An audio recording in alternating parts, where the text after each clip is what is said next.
Download aplikasi Bekal Islam dan kunjungi web bekalislam.com. Bismillahirrahmanirrahim. Assalamualaikum warahmatullahi wabarakatuh.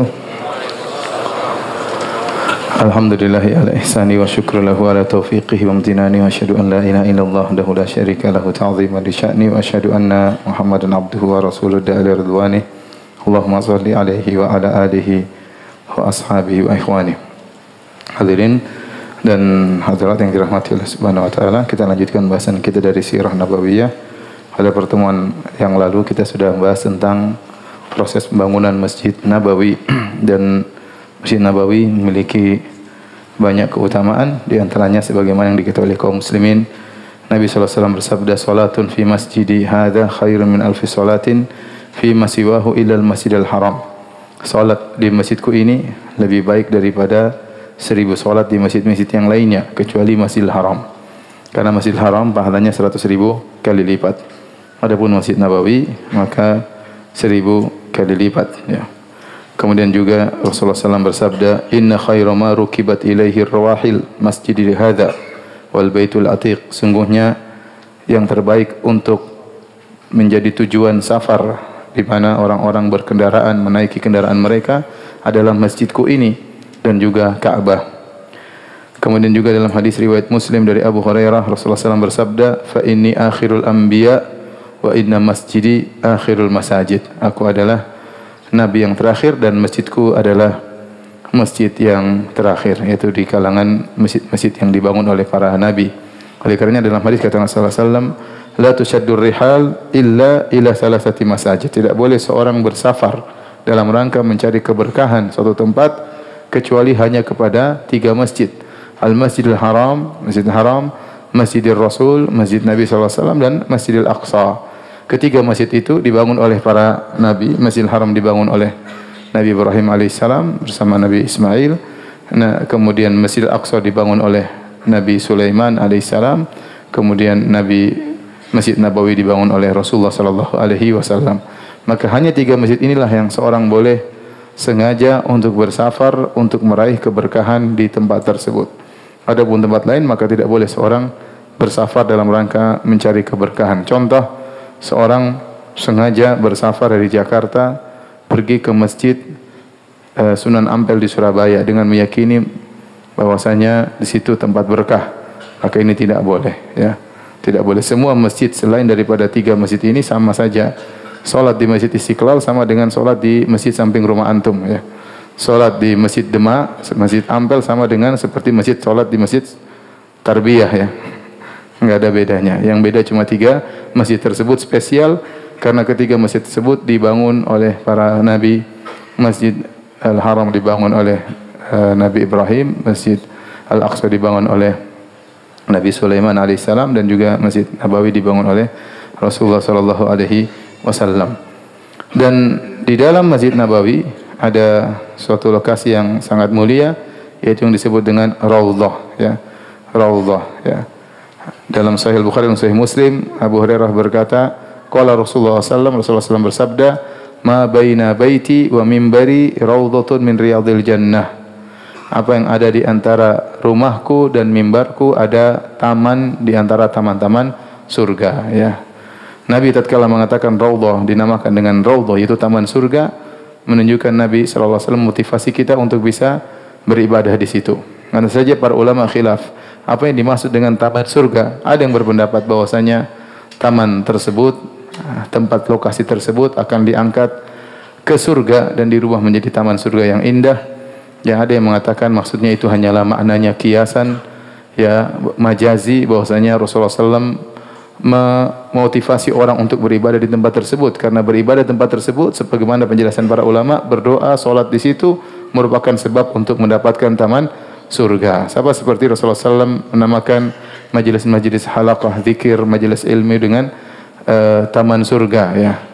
Sama seperti Rasulullah SAW bersabda, fa innal jannata tahta dhilalis suyuf. Sungguhnya surga itu berada di bawah bayang-bayang pedang tatkala berjihad. Maksudnya bukan ada surga di situ, tapi sebab masuk surga di antaranya adalah dengan berjihad di jalan Allah Subhanahu wa taala. Dan ini pendapat yang lebih kuat bahwasanya beribadah di Raudhah adalah sebab untuk masuk surga. Tapi zaman sekarang kalau orang mau ke Raudhah memang harus apa? Ngantri ya. Ngantri, kemudian masuk satu rombongan mungkin sekitar 10 menit, kemudian rombongan kedua ya, dan seterusnya ya. Sebagian orang berkata, Ustaz, gimana kita mau sholat di Raudhah, desak-desakan Ustaz, gimana mau khusyuk? Saya bilang coba aja, tiba-tiba khusyuk nanti di situ. Masuk desak-desakan, tahu-tahu Allahu Akbar, tahu-tahu subhanallah, tenggelam dalam kekhusyuan, bermunajat kepada Allah Subhanahu wa taala ya. Bagi yang bisa beribadah di Raudhah maka itu yang terbaik. Kalau tidak maka di mana saja di Masjid Nabawi maka juga baik. Sekarang Raudhah diberi tanda dengan karpet berwarna hijau ya. Ya karena yang antri banyak maka dibuatlah antrian ya, karena yang mau ke Raudhah sangat banyak sehingga dibuat antrian sehingga bisa rapi dan teratur ya. Dan kalau sudah sampai di sana biasanya 10 menit kemudian pergi ya. Ada sebagian orang bilang sama saya, Ustaz, alhamdulillah saya tadi di Raudhah 1 jam. Kok bisa 1 jam di Raudhah? Alhamdulillah Ustaz, saya tidak diusir. Kamu karpetnya hijau atau merah? Itu yang saya lupa Ustaz. Kalau karpetnya hijau Raudhah, kalau karpetnya merah ya enggak akan diusir karena memang bukan apa? Raudhah ya. Baik, kita lanjutkan bahasan kita tentang al-mu'akhat, nizam al-mu'akhat, yaitu suatu aturan yang dibuat oleh Nabi untuk menjalin persaudaraan antara kaum muhajirin dengan kaum ansar. Terjadi 2 mu'akhat, yaitu antara kaum muhajirin dan antara kaum muhajirin dengan kaum ansar ya. Tujuannya yaitu agar mereka bisa saling menolong di antara mereka. Karena kaum muhajirin yang berhijrah ke kota Madinah rata-rata mereka adalah orang-orang tidak mampu, atau mereka orang-orang kaya tetapi mereka harus meninggalkan harta mereka dalam rangka untuk bisa beribadah di jalan Allah, bisa beribadah di kota Madinah tanpa diintimidasi, tanpa diganggu oleh orang-orang kafir Quraisy. Ya, saking begitu kuatnya persaudaraan tersebut sampai-sampai dahulu ya, kalau ada di antara mereka yang meninggal maka saling mewariskan ya, saling mewariskan padahal mereka tidak ada hubungan nasab ya, satu muhajiri, satu ansari.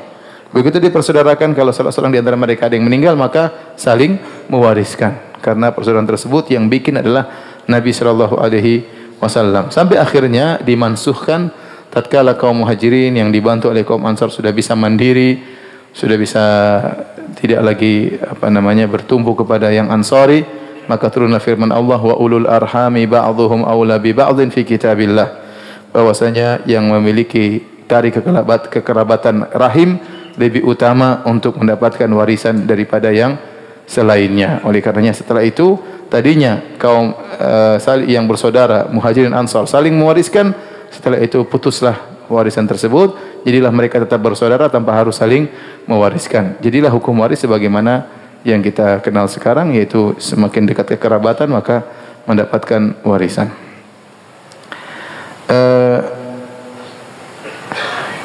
Sebagaimana saya singgung tadi bahwasanya nizam ta'akhi atau al-mu'akhat, aturan persaudaraan ini dilakukan oleh Nabi SAW 2 kali ya. Yang pertama adalah di antara kaum muhajirin dengan kaum muhajirin yang lainnya, dan ini terjadi di Mekah ya, sebagaimana disebutkan dalam buku-buku sirah ya, karena kaum muhajirin pun mereka bertingkat-tingkat. Ada di antara mereka yang kuat, ada di antara mereka yang lemah, ada di antara mereka yang kaya, ada di antara mereka yang miskin. Maka Nabi mempersaudarakan, kamu bersaudara dengan si fulan, meskipun tidak ada hubungan kekerabatan, kamu bersaudara dengan si fulan, agar mereka lebih saling perhatian di antara mereka, satu membantu yang lain. Jadi Nabi tidak membuat persaudaraan umum. Persaudaraan umum sudah jelas, tapi Nabi lebih mengkhususkan spesifik lagi, si fulan dengan si fulan, kamu dengan si fulan, kamu dengan si fulan, sehingga dia benar-benar bisa fokus membantu saudaranya tersebut. Artinya bagi-bagi tugas, bagi-bagi tugas. Inilah yang pertama kali Nabi kerjakan, nizam ta'akhi di kota Mekah.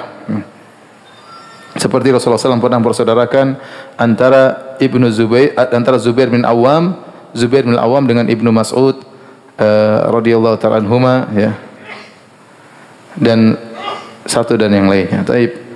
Yang kedua nizam ta'akhi, aturan persaudaraan yang Rasulullah bikin lagi tatkala terjadi hijrah dari Mekah menuju kota Madinah. Maka Rasulullah SAW berkata, ta'akhu fillah akhawain akhawain. Hendaknya kalian saling bersaudara, dua orang dua orang.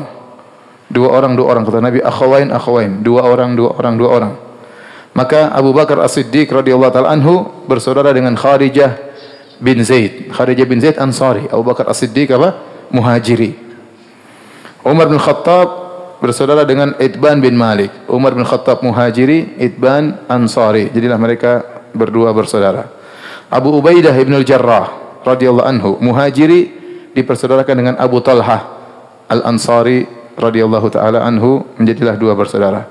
Abdurrahman bin Auf radhiyallahu anhu Muhajiri dari Muhajirin bersaudara dengan Sa'ad bin Rabi' Al-Ansari dari kota Madinah, jadilah mereka bersaudara.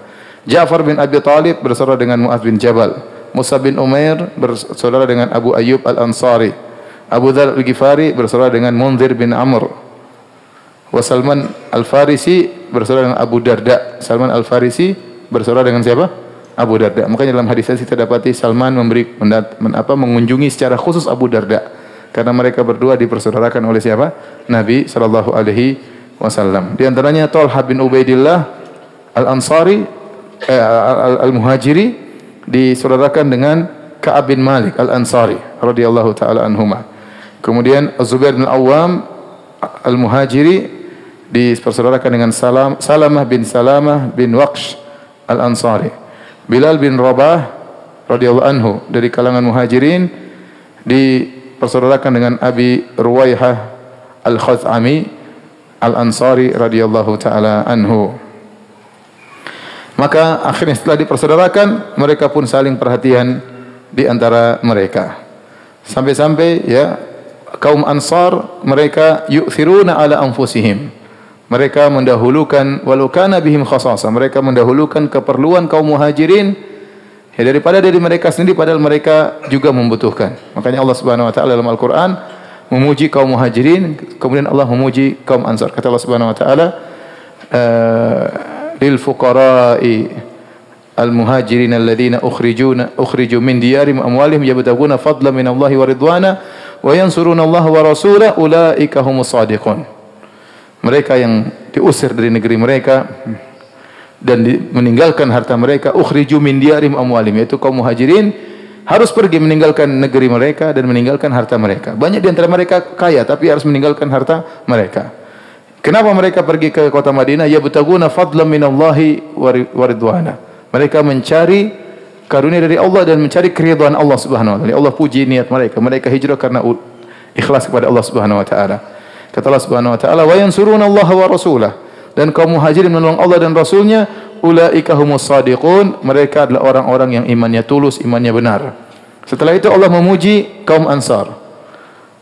Walladzina tabawwa'ud dara wal imana min qablihim, dan orang-orang yang lebih dahulu tinggal di kota Madinah ya, dan mereka beriman di sana. Yuhibbuna man hajara ilaihim, mereka cinta kepada orang-orang yang berhijrah kepada mereka ya.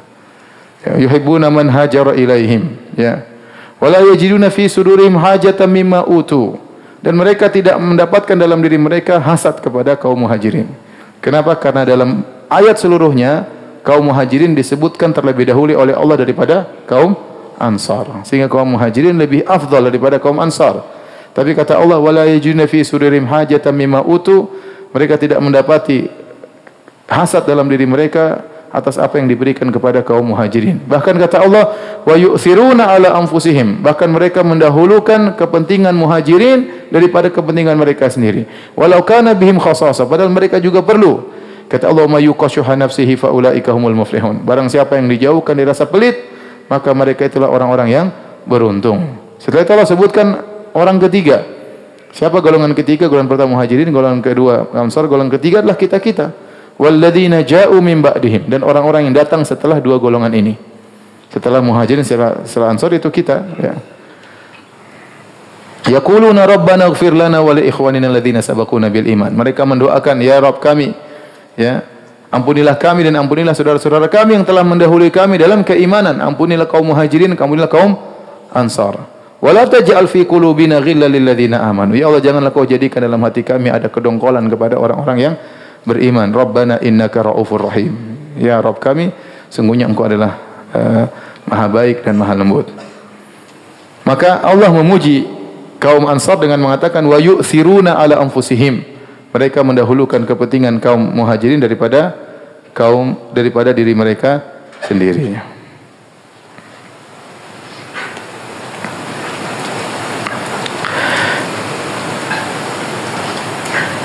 Di antara contoh yang sangat luar biasa yang diabadikan dalam hadis ya adalah dalam Sahih Bukhari, Sahih Muslim adalah kisah persaudaraan antara Abdurrahman bin Auf dan Sa'ad bin Rabi'. Sa'ad bin Rabi' berkata kepada Abdurrahman bin Auf, "Inni aktsarul ansari mala." Ya, Abdurrahman adalah muhajiri, Sa'ad bin Rabi' adalah ansari. Ansari maksudnya dari kota Madinah, muhajiri maksudnya dari kota Mekah. Maka waktu dipersaudarakan, maka Sa'ad bin Rabi' berkata kepada Abdurrahman bin Auf, "Inni aktsarul ansari mala." Aku adalah orang Ansar yang paling kaya. Faqsim mali nisfain. Maka aku akan bagi hartaku menjadi dua ya. Satu buat saya, satu buat kamu ya. Setengah buat saya, setengah buat kamu. Walimra'atani fanzur a'jabahuma. Dan saya punya dua istri, lihatlah mana yang paling kau sukai di antara keduanya. Fasammiha li, sebutkan namanya yang mana ya. Utallikuha, aku akan menceraikannya. Fa idzan qadat iddatuha, kalau sudah habis masa iddahnya, fatazawwajha, maka nikahilah dia. Faqala Abdurrahman bin Auf, Abdurrahman bin Auf berkata, barakallahu laka fi ahlika wa malik. Semoga Allah memberkahi dirimu pada hartamu dan keluargamu. Aina suqukum, mana pasar kalian? Fadalluhu ala suqin min suqi Bani Qainuqa, maka ditunjukkan ada pasarnya orang Yahudi Bani Qainuqa.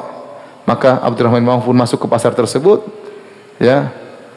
Dia kerja di sana, tidak bawa modal, masuk di pasar, tidak lama kemudian dia pun pulang membawa aqid dan saman, yaitu makanan. Ya.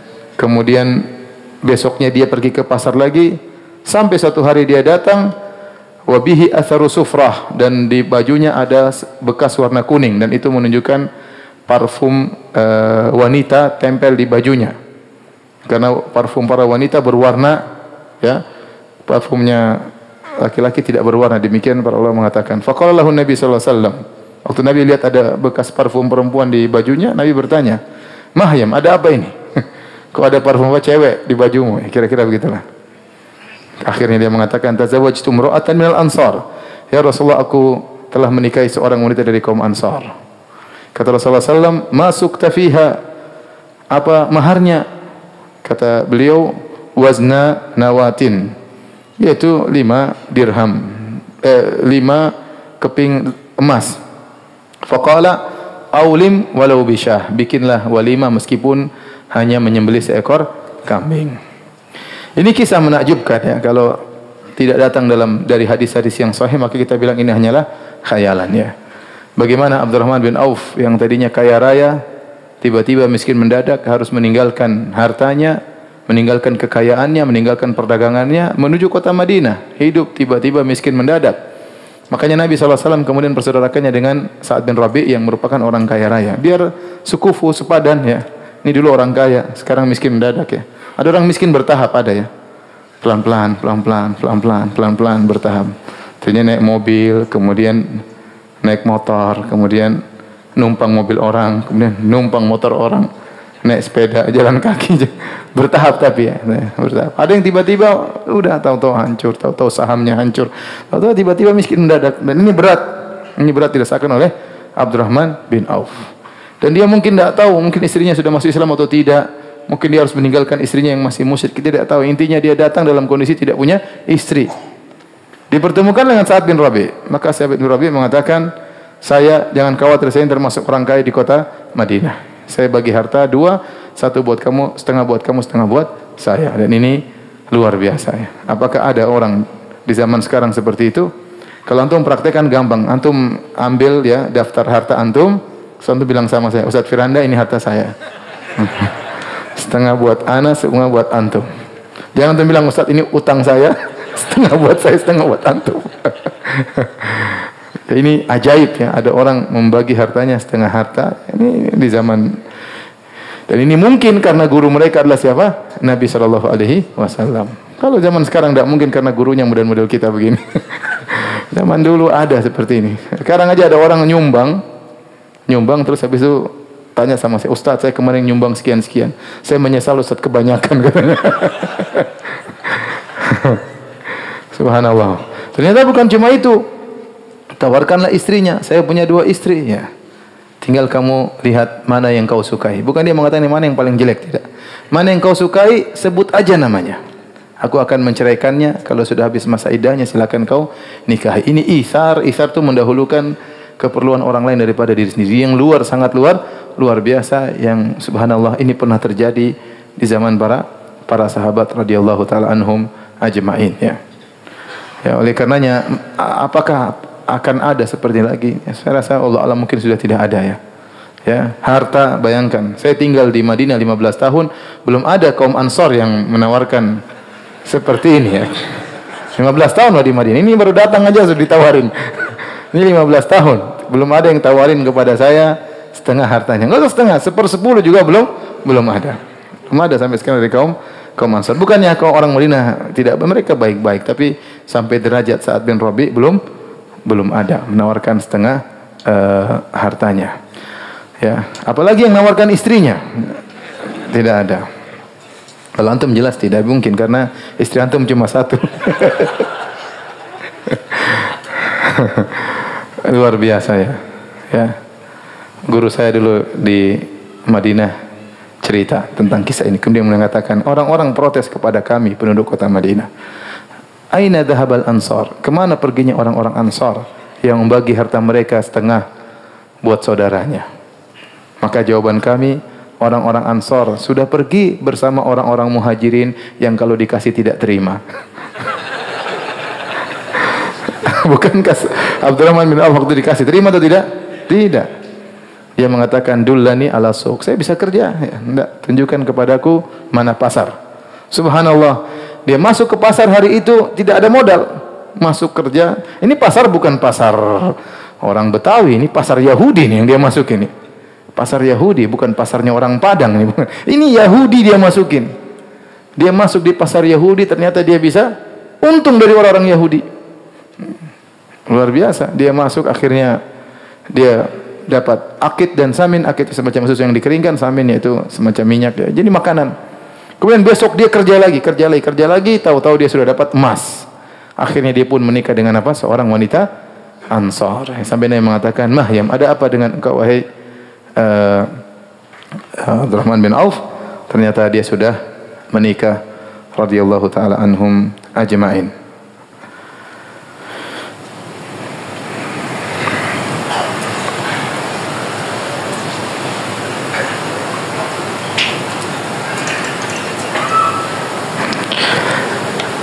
Dalam Sahih Al-Bukhari dari Anas bin Malik, suatu hari da'an Nabi sallallahu alaihi wasallam al-Ansar ila an yuqti'a lahumul bahrain. Suatu hari Nabi panggil kaum Ansar dan Nabi baru saja menaklukkan kota Bahrain dan ada hasil dari Bahrain yang dibawa ke kota Madinah. Maka Nabi panggil kaum Ansar, kemudian Nabi ingin memberikan sebagian hasil dari kota Bahrain untuk kepada kaum Ansar, diberikan kepada kaum Ansar.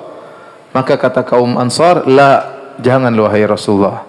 Illa an tuqti'a li ikhwanina minal muhajirin mislaha." Kami tidak mau terima kecuali kau juga ambil bagian untuk kau berikan kepada kaum Muhajirin, persis seperti kami. Ya, Masya Allah. Jadi dia tidak bilang, "Ya sudah sini apa Nabi ya apa ya. Muhajirin bukan urusan gua, pokoknya gua dapat." Enggak. Sampai mereka pasarkan, jangan berikan kepada kami sampai Anda juga berikan kepada kaum Muhajirin. Maka Rasulullah SAW berkata, "Innakum satarawna ba'di atharah." Sungguhnya sepeninggalku kalian akan melihat atharah, yaitu sekelompok orang yang hanya mengutamakan dirinya sendiri.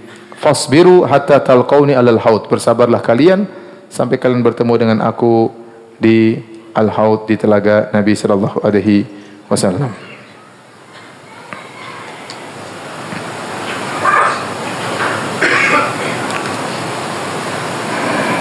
Oleh karenanya kaum Ansar adalah kaum yang sangat mulia. Allah memuji mereka dalam Al-Quran dalam banyak ayat. Demikian juga dalam hadis Nabi sallallahu alaihi wasallam, Rasulullah SAW bersabda, ayatul iman hubbul ansar. Di antara tanda keimanan adalah mencintai kaum Ansar. Wa ayatul nifaq bughdul ansar. Di antara tanda kemunafikan adalah membenci kaum Ansar. Kata Rasulullah SAW, al-ansar la yuhibbuhum illa mu'min. Kaum Ansar tidak ada yang mencintai mereka kecuali mukmin, kecuali orang yang beriman. Wala yubghidhuhum illa munafiq. Dan tidak ada yang benci kepada kaum Ansar kecuali orang munafik. Faman ahabbahum ahabbahullah. Barang siapa mencintai mereka, maka dia akan dicintai oleh Allah. Waman abghadahum, barang siapa yang benci kepada kaum Ansar, abghadahullah, maka Allah akan benci kepadanya. Ya. Ini menunjukkan keutamaan kaum Ansar dan terlalu banyak hadis akan hal tersebut. Kata Nabi SAW, laulal hijratu lakuntu imra'an minal ansar. Kalau bukan karena hijrah, tentu aku sudah gabung menjadi kaum Ansar. Walau salakan nasu wadiyan, wa salakatil ansar wadiyan aw syi'ban, la salaktu wadiyal ansar aw syi'bal ansar. Seandainya orang-orang melewati suatu jalan dan kaum Ansar melewati suatu jalan, aku akan lewat jalannya kaum Ansar. Tetapi Nabi tetap muhajirin karena dia berhijrah dari Mekah menuju Madinah. Seandainya tidak ada hijrah, tentu aku akan menjadi seorang Ansari. Dalam riwayat yang lain kata Nabi SAW menjelang beliau meninggal dunia, beliau naik di atas mimbar, kemudian beliau berkhutbah, beliau berkata, usikum bil ansar fa innahum karshi wa aibati. Kata Nabi, aku wasiatkan kalian wahai para sahabatku untuk berbuat baik kepada kaum Ansar. Fa innahum karshi wa aibati, sungguhnya mereka adalah orang-orang khususku dan mereka yang telah menaungku. Wa qad qadaw alladhi alaihim, mereka telah menunaikan apa yang kewajiban mereka. Wa baikal ladzi lahum, dan tinggal mereka menunggu ganjaran dari Allah Subhanahu wa taala. Faqbalu min muhsinihim, kalau ada orang baik di antara kaum Ansar maka terima dia. Wa tajawazu an musiihim, kalau ada yang salah dari kaum Ansar yang buruk, maafkan, kata Nabi sallallahu alaihi wasallam. Nabi juga berkata ya kepada seorang dari kaum Ansar, Rasulullah SAW berkata, walladzi nafsi biyadihi innakum ahabbun nasi ilayya, demi zat yang jiwaku berada di tangannya, sungguhnya kalian adalah orang yang paling aku cintai. Dua kali Nabi SAW mengucapkan demikian. Taib, kita lanjutkan bahasan berikutnya tentang Kitabatus Sahifah yang disebut dengan Wathiqatul Madinah, Piagam Madinah kalau orang bilang, Piagam Madinah. Masalah Piagam Madinah ini datang dalam beberapa riwayat, sebagian riwayat dalam Sahih Bukhari, dalam Sahih Muslim, tapi dia hanya cuplikan-cuplikan kecil dari bunut, dari poin-poin yang tertulis dalam Piagam Madinah tersebut. Kebanyakan poin-poinnya datang dalam riwayat-riwayat yang lemah, ya. Dalam riwayat yang lemah. Tetapi sebagian ulama mengatakan saling menguatkan satu dengan yang lainnya. Tapi piagam itu pernah terjadi, yaitu Nabi SAW menulis perjanjian seakan-akan seperti tata negara antara kaum muslimin dengan orang-orang Yahudi. Karena waktu Nabi SAW sampai di kota Madinah, ternyata bukan cuma kaum Ansar yang tinggal di situ. Ada kelompok-kelompok lain yang tinggal, seperti di antaranya orang-orang Yahudi. Di situ ada 3 suku besar dari Yahudi, pertama Bani Qainuqa, kemudian Bani Quraidah dan Bani An-Nadhir. Bani Nadhir. Jadi ada 3 suku, Bani Qainuqa, Bani Quraidah dan Bani Nadhir. Maka Nabi SAW perlu menulis suatu perjanjian yang disepakati oleh kaum muslimin dan disepakati oleh mereka berkaitan dengan negara yang mereka tinggal bareng-bareng di situ. Ya. Bagaimana kalau ada musuh datang dari luar? Bagaimana kalau ada Quraisy datang menyerang? Karena Nabi sudah diperangi oleh orang Quraisy sejak Nabi di sana. Dan kemungkinan besar mereka akan datang menyerang kota Madinah. Maka Nabi harus mengamankan, harus ada perjanjian dengan sesama penduduk kota Madinah. Di antara penduduk kota Madinah orang-orang Yahudi. Nah, ini perkara duniawi, ya. Tidak jadi masalah, ya. Perlu ada perjanjian di antara muslim dengan non-muslim yang disepakati bareng-bareng, ya. Namun ternyata orang Yahudi mengkhianati perjanjian tersebut. Mulai dari Bani Qainuqa, kemudian pengkhianatan dari Bani Nadhir, kemudian terakhir Bani Quraidah dalam perang Khandaq. Mereka pengkhianat seluruhnya. Tapi asalnya Nabi membiarkan mereka tinggal di kota Madinah. Nabi tidak memaksa mereka untuk masuk Islam, tapi Nabi terus dakwahi mereka. Nabi membiarkan mereka menjalankan aktivitas mereka sebagai seorang Yahudi, beribadah dengan agama mereka. Nabi biarkan. Enggak ada masalah, ya. Namun akhirnya mereka berkhianat, akhirnya diusir oleh Rasulullah sallallahu alaihi wasallam.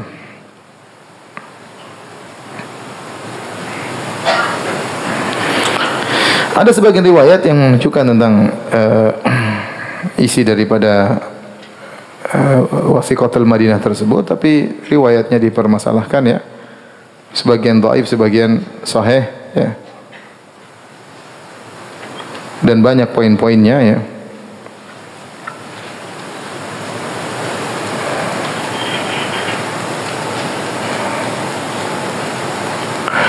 Di antaranya isi poin dari, jadi ada poin-poin berkaitan antara kaum muslimin dan ada poin-poin berkaitan antara kaum muslimin dengan orang Yahudi. Ya. Di antaranya Nabi berkata dalam poin tersebut disepakati oleh kaum muslimin dan orang Yahudi, yunfiqul yahudu ma'al mu'minin madamu muharibin. Bahwasanya kalau ada peperangan, ya, maka yang berinfak, artinya yang ikut andil dalam pembelian persenjataan peperangan adalah Yahudi dan kaum muslimin seluruhnya sebagai warga negara. Ya, yang perang jangan orang Islam aja. Orang Islam dan Yahudi juga ikut perang membela apa? Negara. Kemudian Nabi SAW berkata, Yahudu bani Aufin ummatun ma'al mu'minin. Lil Yahudi dinuhum walil muslimina dinuhum. Yahudi dari Bani Auf, salah satu umat bergabung bersama kaum mukminin, mungkin ada tahaluf di antara mereka, ada persekutuan, perjanjian. Namun kata Nabi, lil Yahudi dinuhum, bagi Yahudi agama mereka, walil muslimina dinuhum. Kaum Islam juga ada agama mereka sendiri. Ya. Terjadi toleransi di antara mereka, namun tidak ada percampuran apa? Agama. Ya. Nabi mengatakan, lil muslimin, lil Yahudi dinuhum, Yahudi punya agama sendiri, orang Islam punya agama sendiri. Oleh karenanya Rasulullah SAW terus mendakwahi mereka agar mereka masuk Islam.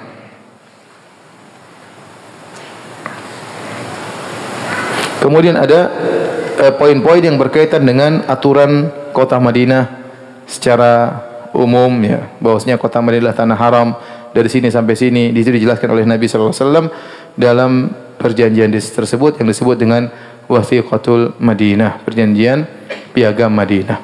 Piagam Madinah ini ya sering dijadikan dalil oleh orang-orang liberal untuk menyatakan bahwasanya semua agama benar. Ya, saya tidak tahu dari mana mereka mengatakan demikian. Ini salah satu dari pembahasan yang saya tulis dalam disertasi saya, karena sebagian liberal Indonesia, orang liberal Indonesia menjadikan ini sebagai dalil bahwasanya Nabi mengakui kebenaran agama Yahudi. Padahal tidak ada dalam bunut, dalam poin-poin kesepakatan tersebut, tidak ada.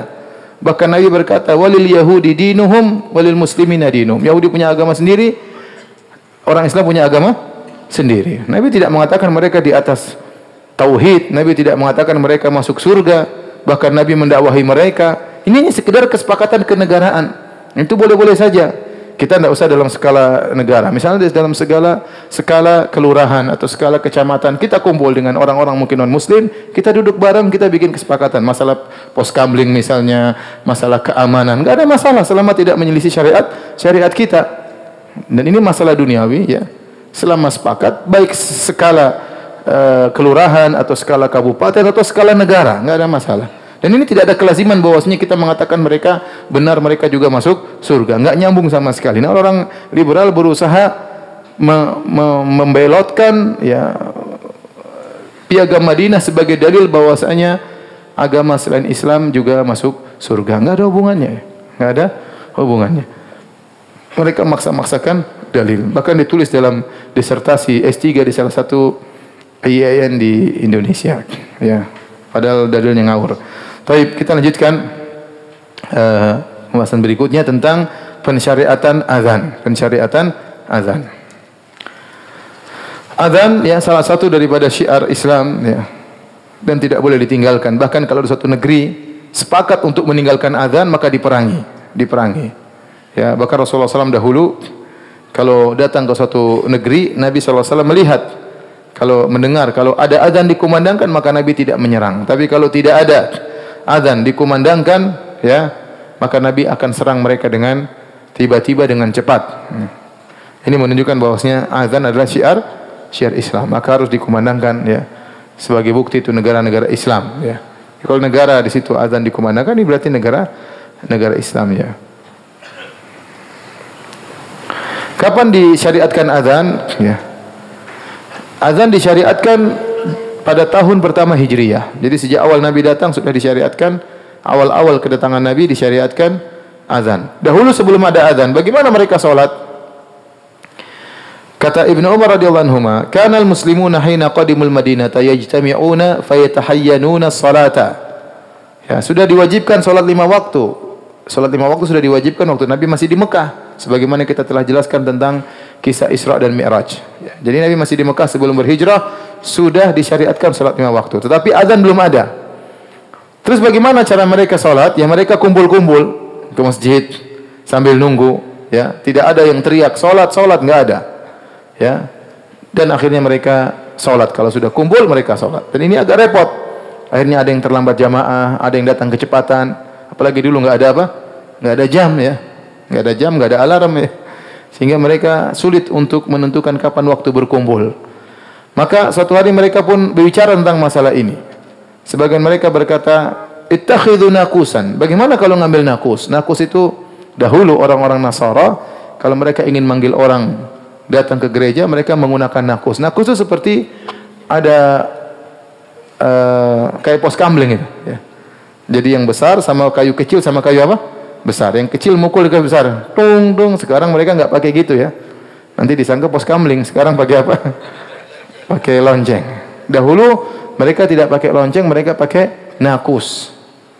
Maka Nabi tidak setuju. Ada yang mengatakan bal bukan. Bukan itu semacam tulang yang ditiup ya, apa namanya, korn, tanduk yang ditiup seperti trompet orang Yahudi. Jadi mereka kalau ingin manggil orang-orang untuk datang ibadah, mereka tiup tersebut. Dan sekarang saya rasa di Israel masih dilakukan. Kalau mereka hendak memanggil orang, mereka meniup sesuatu yang suaranya keras, pertanda mereka hendak berkumpul untuk beribadah kepada Tuhan mereka. Ya. Namun semuanya tidak disetujui oleh Nabi sallallahu alaihi wasallam.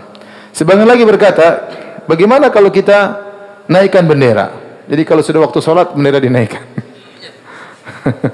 Kalau mereka sudah lihat, oh bendera sudah naik, berarti waktunya sholat duhur. Jadi ada bendera duhur, bendera asar. Nah kalau maghrib gimana benderanya? Kalau isya gimana benderanya? Kalau subuh bagaimana benderanya?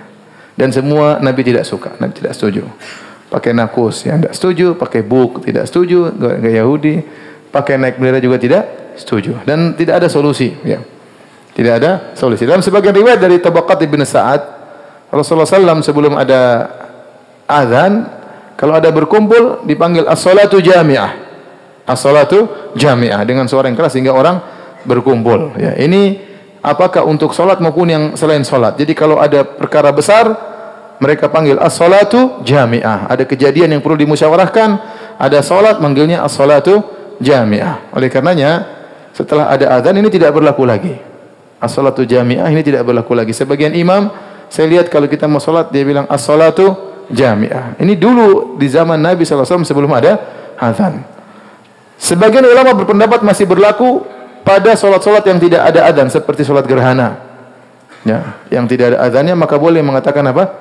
As-salatu jami'ah. Tapi kalau salat 5 waktu enggak perlu mengatakan as-salatu jami'ah karena telah datang penggantinya yaitu azan. Nah, bagaimana kemudian munculnya azan? Ya. Abdullah bin Zaid al-Ansari radhiyallahu anhu cerita, "Bainama ana naim, idh tafa bi min al-laili ta'ifun." Tatkala aku sedang tidur, dia mimpi. Tiba-tiba ada seorang yang sedang berputar ya, datang kepadaku.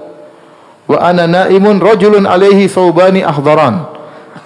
Aku sedang tidur, tiba-tiba ada orang datang, dia berputar-putar, orang tersebut pakai 2 buah kain yang berwarna hijau. Mungkin atasan hijau, bawahan juga hijau. Wa fi yadihi naqusun yahmiluhu, dan dia bawa tadi kayak pentungan tadi, ya, nakus. Dia bawa. Fakultu, aku berkata kepada orang ini, "Ya Abdullah, wahai fulan, atabi'un nakus? Apa kau jual itu nakus?" Ini mimpi, dia mimpi. Qala wa ma tasna'u bihi? Apa yang ingin kau lakukan dengan nakus ini? Ad'u bihi ila salat. Aku ingin manggil orang dengan benda ini. Tung tung tung tung sehingga orang datang untuk apa? Salat. Ya. Subhanallah, orang soleh dalam mimpi juga yang dipikirkan apa? Ibadah. Sampai ke bawah apa? Mimpi. Ya. Orang terkadang mimpinya macam-macam. Ini dia mimpinya sampai seperti ini, karena dia memikirkan bagaimana supaya bisa manggil orang kumpul. Orang ini berkata, "Afala adulluka ala khairin min dzalik?" Maukah aku tunjukkan kepada engkau dengan cara yang lebih baik daripada ini? Qultu bala, aku berkata tentu. Qala taqul, ucapkan saja, enggak usah pakai pukul-pukulan. Allahu akbar, Allahu akbar, Allahu akbar, Allahu akbar. Asyhadu an la ilaha illallah, asyhadu an la ilaha illallah. Asyhadu anna Muhammadan Rasulullah, asyhadu anna Muhammadar Rasulullah. Hayya 'alas shalah, hayya 'alas shalah, hayya 'alal falah, hayya 'alal falah. Allahu akbar, la ilaha illallah. Tsumma ista'khara ghairu ba'id, kemudian dia mundur sedikit atau dia tunda sedikit. Tsumma qala, kemudian dia berkata, taqulu idza aqamta shalat, dan kau ucapkan lagi kalau salat sudah ditegakkan atau hendak ditegakkan. Allahu akbar, asyhadu an la ilaha illallah, asyhadu anna Muhammadar Rasulullah, hayya 'alas shalah, hayya 'alal falah, qad qamatis shalah, qad qamatis shalah. Allahu akbar, la ilaha illallah. Qomat. Diajarkan dalam mimpi tersebut. Abdullah bin Zaid Al-Ansari radhiyallahu anhu berkata, "Falamma asbahtu ataitu Rasulullah sallallahu alaihi wasallam." Tatkala pagi hari, aku bangun dari tidurku, aku datangi Rasulullah sallallahu alaihi wasallam. Fa akhbartu bima ra'ait, aku kabarkan tentang apa yang aku lihat. Maka Nabi berkata, "Innaha la ru'ya haqqin insyaallah." Ini adalah mimpi yang benar insyaallah. Kum fa'alqi ala Bilal ma ra'ait. Ajarkanlah kepada Bilal apa yang kau telah lihat dalam mimpimu. Falyu'adzin, biarlah Bilal yang i'adzan. Fa innahu anda sautan minka, karena dia suaranya lebih keras. Ada yang mengatakan lebih bagus daripada suaramu. Anda ini ada makna-makna yang disebut oleh para ulama dua. Ada yang mengatakan lebih kuat suaranya, ada yang mengatakan lebih indah suaranya daripada suaramu. Fakumtu ma'a Bilal, ya, maka aku pun berjalan bersama Bilal. Faja'altu ulqi alaihi, maka aku pun ajarkan kepada Bilal untuk mengucapkan demikian. Maka Bilal pun berteriak, Allahu akbar, Allahu akbar. Ya, azan diajari oleh Abdullah bin Zaid. Ucapan ini lagi, Allahu akbar, Allahu akbar. Waktu Bilal sedang mengumandangkan azan, Umar mendengarnya dan Umar lagi di rumah. Faqama yajur rida'ahu yaqul, maka tiba-tiba dia dengar azan tersebut, segera dia datang pergi menuju Nabi sampai-sampai sarungnya tergeret karena buru-buru di tanah. Kemudian dia berkata, walladzi ba'atsaka bil haqq laqad ra'aitu mithla ma ra'a. Sungguh aku telah lihat dalam mimpi seperti apa yang dilihat oleh Abdullah bin Zaid. Rasulullah berkata, falillahil hamd. Maka segala puji bagi Allah. Maka sejak itulah berubah atau datang syariat baru namanya syariat azan. Oleh karenanya dari sini kita tahu syariat azan, ya. Untuk azan maka dicari orang yang suaranya apa? Keras, ya. Kalau suaranya bagus juga tidak apa-apa, sebagian dalam satu tafsiran, ya. Yang penting keras bisa didengar oleh banyak orang. Kemudian dianjurkan untuk naik di tempat yang tinggi, ya. Sekarang sudah tidak perlu karena sudah ada mikrofon, ya. Ya, kalau dulu untuk suara terdengar harus naik ke atas, kemudian teriak Allahu akbar, Allahu akbar. Adapun iqamat, ya, tidak harus, karena iqamat untuk orang yang hadir. Untuk orang yang hadir, makanya dibaca pun cepat, Allahu akbar, asyhadu an la ilaha illallah, asyhadu anna Muhammadar Rasulullah, hayya 'alas shalah, hayya 'alal falah, qad qamatis shalah, telah tiba waktu salat, telah didirikan salat, qad qamatis shalah, telah didirikan salat, Allahu akbar, la ilaha illallah. Ya, beda dengan azan di tempat yang kemudian suara yang tinggi. Berapakah tukang azan Nabi sallallahu alaihi wasallam? Tukang azan Nabi ada 4, yaitu Bilal bin Rabah, kemudian Abdullah bin Ummi Maktum, Abu Mahdzurah dan Sa'ad Al-Quradh, ya. Sa'ad Al-Quradh. Inilah 4 orang para sahabat radhiyallahu ta'ala anhum yang merupakan tukang azannya Nabi sallallahu alaihi wasallam. Adapun di Madinah maka 2 orang, yaitu Bilal dan Ibnu Ummi Maktum. Ini 2 tukang azannya Nabi, dan ini menunjukkan disyariatkan harus ditentukan tukang azan, sehingga muadzin itu harus ditentukan, ya. Adapun di Mekah tukang azannya Nabi adalah Abu Mahdzurah. Adapun di Kuba tukang azannya Nabi adalah Sa'ad Al-Quradh. Inilah 4 tukang azan Nabi sallallahu alaihi wasallam. Ya. Adapun keutamaan azan, ya, sangat banyak, ya. Di antaranya Nabi sallallahu alaihi wasallam bersabda dalam hadis sahih Bukhari, Abu Sa'id Al-Khudri pernah berkata kepada seorang, Inni araka tuhibbul ghanam wal badiyah.